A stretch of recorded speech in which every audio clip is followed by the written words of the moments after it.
प्रभु यीशु मसीह के नाम से आप सबको जय मसीह की। प्रभु ने एक और सुबह हम सबको दिया है कि हम उस प्रभु की आराधना और स्तुति कर सकें। हर किसी को अपने जीवन में निर्णय लेने का अवसर मिलता है और इस प्रकार से कहा जाता है कि हमारा जो आज का निर्णय है वो हमारा कल के भविष्य को तय करता है।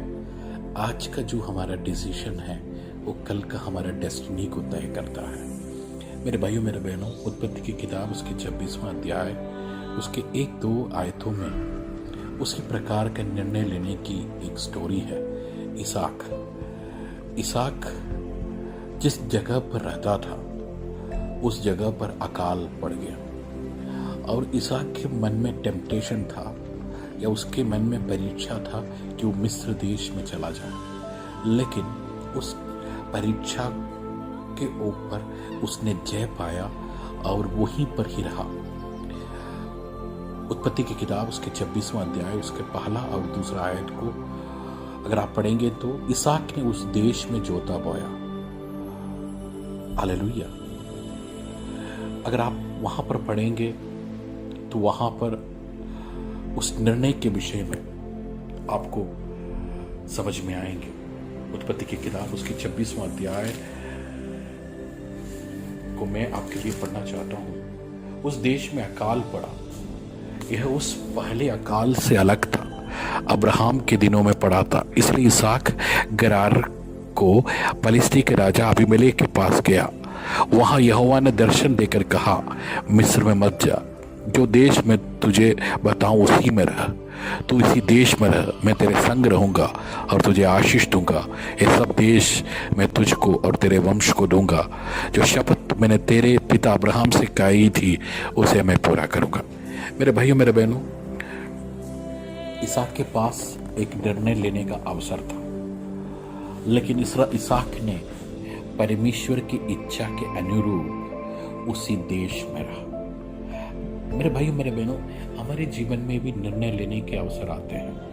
अगर आप रूत के जीवन को देखें, रूत की किताब 1 अध्याय उसके दूसरा 1-2 आयतों को देखेंगे तो वहां पर एक परिवार है जो बेतलहम में रहते थे, लेकिन वहां पर अकाल पड़ने के कारण वो यरीहो को चले गए। मेरे भाइयों मेरे बहनों, अगर आप उस स्टोरी को देखें, उनका जो निर्णय था वो एक गलत निर्णय था।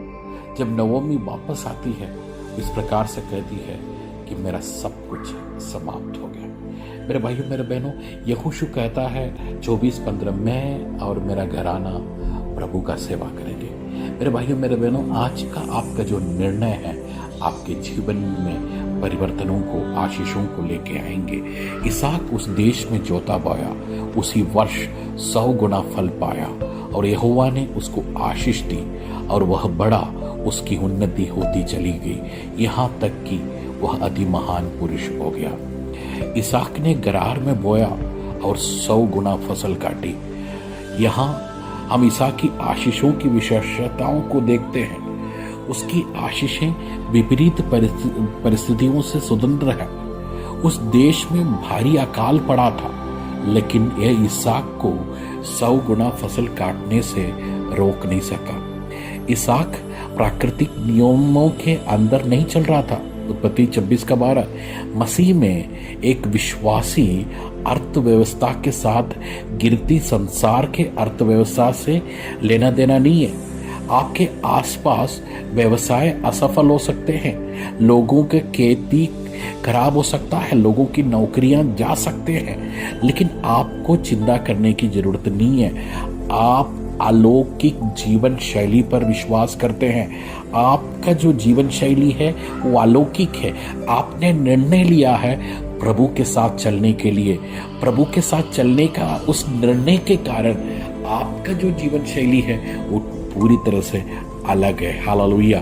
मेरे भाइयों मेरे बहनों, आपकी जो आशीषें हैं वो 100 गुना होती है। इसहाक ने 100 गुना फसल काटी। अपने जीवन या सेवकाई में या नौकरी में या परिवार में 30 गुना या 60 गुना आशीषों से संतुष्ट मत बनिए। आपके लिए परमेश्वर की इच्छा हमेशा 100 गुना है। वह एक सिद्ध परमेश्वर है। और आपके जीवन में उसकी सारी आशीषें सिद्ध होनी चाहिए। उसकी आशीषें सही समय पर आती है। उसी साल इसहाक ने बीज को बोया और फसल काटा। परमेश्वर सही समय पर अपने लोगों को उनके आवश्यकता में आशीषित करता है। परमेश्वर ने सही समय पर वर्षा करने की प्रतिज्ञा दी है। व्यवस्था विवरण 11:14, 28:12, योएल नबी 2:23-24। आप सही समय पर फल लाएंगे। मेरे भाइयों मेरे बहनों, मौसमी और फसल की असफलताएं परमेश्वर की आशीषें नहीं है। यीशु के कारण आप इस श्राप से स्वतंत्र किए गए हैं। सही समय पर फल की आशा करें और आप अपनी आशीषों की घोषणा करें और दावा करें। आपकी आशीषें हमेशा बढ़ने वाली होती है। इसहाक लगातार धनवान होता गया जब तक कि वह अत्यधिक धनवान नहीं हुआ। परमेश्वर की आशीषें प्रगतिशील होती है। परमेश्वर के बच्चों के लिए आने वाला कल हमेशा बीता हुआ कल से बेहतर होता है। परमेश्वर जो कुछ देता है वह शिखर पर पहुंचने तक बढ़ता ही रहता है। धर्मी जन का मार्ग अधिक और अधिक चमकता है करके नीति वचन 4:19 में लिखा है। हमारी जो आशीषें हैं दुश्मनों में ईर्ष्या की जाती है। इसहाक इतना अधिक उन्नति और धनवान हुआ कि पलिस्ती उनसे ईर्ष्या करने लगे। उत्पत्ति 26:14। आप आशीष, धन और आदर इतना अधिक आनंद ले सकते हैं कि लोग आपसे ईर्ष्या करने लगेंगे। यूसुफ के महान दर्शन के कारण भाइयों ने उनसे ईर्ष्या किया। मूसा के अंदर के अभिषेक के कारण उसके भाई हारून और उसकी बहन मरियम ने उससे ईर्ष्या किया। प्रेरितों से लोग ईर्ष्या करने लगे।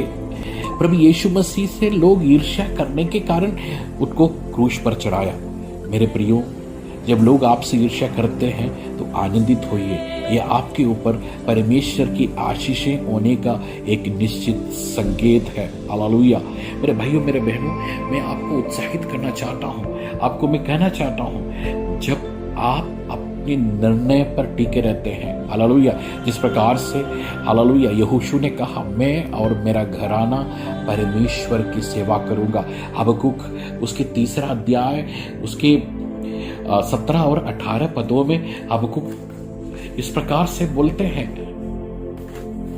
क्योंकि चाहे अंजीर के वृक्ष में फूल न लगे और न दाखलताओं में फल लगे, जलपाई वृक्ष से केवल धोखा पाया जाए और खेतों में अन्य न उपजे, भेड़शालाओं में भेड़ बकरियां ना रहे और न थानों में गाय बैल हो, तो भी मैं यहोवा के कारण आनंदित और मगन रहूंगा। अपने उद्धारकर्ता परमेश्वर के द्वारा अति प्रसन्न होऊंगा। मेरे भाइयों मेरे बहनों, जीवन में निर्णय लेने का अवसर मिलता है। जीवन में निर्णय लेने के लिए प्रभु आपको प्रेरित करता है। पवित्र आत्मा आपको सहायता करता है। आप अपनी बुलाहट पर बने रहिए। आपको प्रभु, आप जहां कहीं पर भी है, प्रभु उस नौकरी में, उस पारिवारिक माहौल में प्रभु आपको आशीष देने के लिए तैयार है। आपके श्राप टूट चुके हैं। आपकी असफलता की आत्मा दूर हो चुका है। आप आशीषित हैं। आप 30 गुना 60 गुना में संतुष्ट नहीं होंगे। प्रभु आपको 100 गुना कटनी को देना चाहता है। इसहाक के समान प्रभु आपको अति महान करना चाहता है। आप उस यीशु मसीह के ऊपर विश्वास करें। आप निर्णय लें उस खुदा के साथ चलने के लिए। आपकी बुलाहट को आप अपने जीवन में पूरा करें। आप अपनी बुलाहट को जब अपने जीवन में पूरा करेंगे, आपके निर्णय के कारण आपके साथ साथ आपका परिवार भी आशीषित होंगे। आइए मेरे साथ प्रार्थना करें। आज सुबह प्रभु के उस अनुग्रह को आप अपने जीवन में लेकर आएं। हालेलुया। प्रभु से इस प्रकार से प्रार्थना करें। हालेलुया। इसहाक की आशीषों की कारण अब्राहम था। अब्राहम का शारीरिक बेटा इसहाक था। अब्राहम का आत्मिक बेटा हम हैं। इसलिए प्रभु यीशु मसीह में हम सारी आशीषों का वारिस है। मेरे भाइयों मेरे बहनों, मेरे साथ प्रार्थना करें। प्रभु आपको धन्यवाद। आपने मेरे प्राण को सूखे में भी तृप्त करते हैं। मैं अपने शत्रुओं से अधिक शक्तिशाली हूँ। मैं अपने सताओं में आनंदित होता हूँ, क्योंकि आपकी महिमा की आत्मा मुझ में वास करती है। निश्चय ही मैं फल लाऊंगा और 100 गुना उत्पन्न करूंगा। प्रभु आपके अनुग्रह मेरे ऊपर है। आप का अनुग्रह मेरे ऊपर है प्रभु। मुझे सहायता कर असफलताओं से उठकर, हर एक नकारात्मक बातों से उठकर, पीढ़ियों के श्रापों से उठकर प्रभु फल लाने वाला मुझे बना खुदा। प्रभु मैं भी इसहाक के समान 100 गुना फल को काटना चाहता हूँ। मेरी नौकरी में, मेरे पारिवारिक जीवन में, मेरे सामाजिक जीवन में, जहां कहीं पर भी जाता हूं, उन सब जगहों पर प्रभु तू मुझे आशीषित कर, महान कर खुदा परमेश्वर। प्रभु तू मुझे बढ़ा खुदा परमेश्वर। जिस प्रकार से व्यवस्था विवरण 28 अध्याय में आपने कहा कि तू जिस कार्य में भी हाथ लगाएगा उसमें मैं तुझे आशीष दूंगा। आज सुबह मैं अपने जीवन को समर्पित करता हूँ। मैंने निर्णय लिया है आपके पीछे चलने के लिए। प्रभु मेरे निर्णय को सफल कर। प्रभु मैं अपने लोगों के बीच में 100 गुना कटनी को काटने वाला बन सकूं। प्रभु मुझ पर अनुग्रह कर, यीशु मसीह के नाम से आमीन। एक और सकारात्मक दिन प्रभु आपको देने जा रहा है। ये आपका अधिकार है कि आप 100 गुना आशीषों को काटें। आप घोषणा करें, आप मसीह में उस घोषणा को अपने जीवन में लेकर आए और आप मसीह में आशीषों को पाएं। जय मसीह की। प्रभु आप सबको आशीष दें। आमीन।